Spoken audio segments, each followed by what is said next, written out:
একুশের চেতনার হাত ধরেই ৭১ এবং ২৪-এ দেশ ফ্যাসিস্ট মুক্ত হয়েছে বলে জানিয়েছেন বিএনপি সিনিয়র যুগ্ম মহাসচিব রুহুল কবির রিজভী। কেন্দ্রীয় শহীদ মিনারে ভাষা শহীদদের শ্রদ্ধা জানানোর শেষে কথা বলেন তিনি। এদেশে যাতে আর কোনো ফ্যাসিস্ট তৈরি না হয় সে ব্যাপারে সবাইকে ঐক্যবদ্ধ হয়ে কাজ করার আহ্বান জানান অন্যান্য রাজনৈতিক দলের নেতারাও।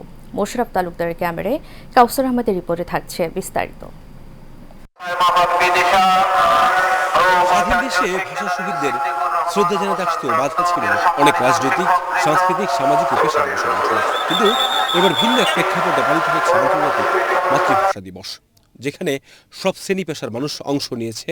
সরব উপস্থিতি ছিল বিভিন্ন রাজনৈতিক ও পেশাজীবী সংগঠনেরও। বিএনপির পক্ষে নেতাকর্মীদের নিয়ে শ্রদ্ধা জানান দলের সিনিয়র যুগ্ম মহাসচিব রুহুল কবির রিজভী। বলেন, অভ্যুত্থানের মধ্য দিয়ে ভয়ঙ্কর দুর্নীতিবাজ, উৎপীড়ক, রক্তপিপাসু স্বৈরাচার পালিয়ে যেতে বাধ্য হয়েছে। ২১শে ফেব্রুয়ারি আমাদের কাছে এক সুমহান প্রেরণার উৎসস্থল। এদেশবাসী ২১শে ফেব্রুয়ারিকে যেমন একদিকে দুঃখের দিন মনে করে, অন্যদিকে প্রেরণা এবং গৌরবের দিন মনে করে। এ সময় অন্যান্য রাজনৈতিক দলের নেতারাও শ্রদ্ধা জানান। বলেন, আগামীর বাংলাদেশে জনগণের অধিকার নিয়ে ছিনিমিনি খেলার সুযোগ কাউকে দেওয়া হবে না।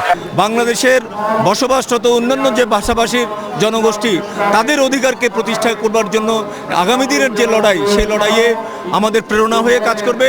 যে বিগত ১৫ বছর ফ্যাসিস্ট যে সরকার ছিল, তাদের পতন হবার পর আজকে অনেকটা মুক্ত পরিবেশে আমরা এই শ্রদ্ধাঞ্জলি অর্পণ করছি।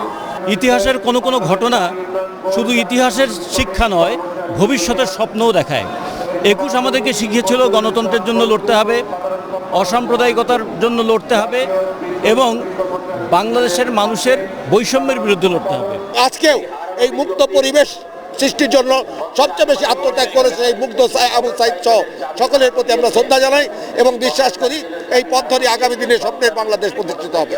৫২ ২১শে ফেব্রুয়ারি সকল সময়, সকল যুগে অত্যাচারের বিরুদ্ধে, নিপীড়নের বিরুদ্ধে দেশবাসীকে, বিশ্ববাসীকে প্রেরণা যোগাবে বলে মন্তব্য সবার। ৫২ থেকে ২৪ যখনই প্রয়োজন হয়েছে দেশ মাতৃকার জন্য, দেশের জন্য বুকের তাজা রক্ত ঢেলে দিয়েছে বীর বাঙালি। কিন্তু কোথাও কোথাও এখনো সম্পূর্ণ অধিকার বাস্তবায়ন হয়নি। ফলে আজকের দিনে সবার প্রত্যাশা সেই অধিকার বাস্তবায়নে পুরো জাতি কাঁধে কাঁধ মিলিয়ে কাজ করবে, এমনটাই প্রত্যাশা সবার। কেন্দ্রীয় শহীদ মিনার থেকে কাউসার আহমেদ, এশিয়ান টেলিভিশন।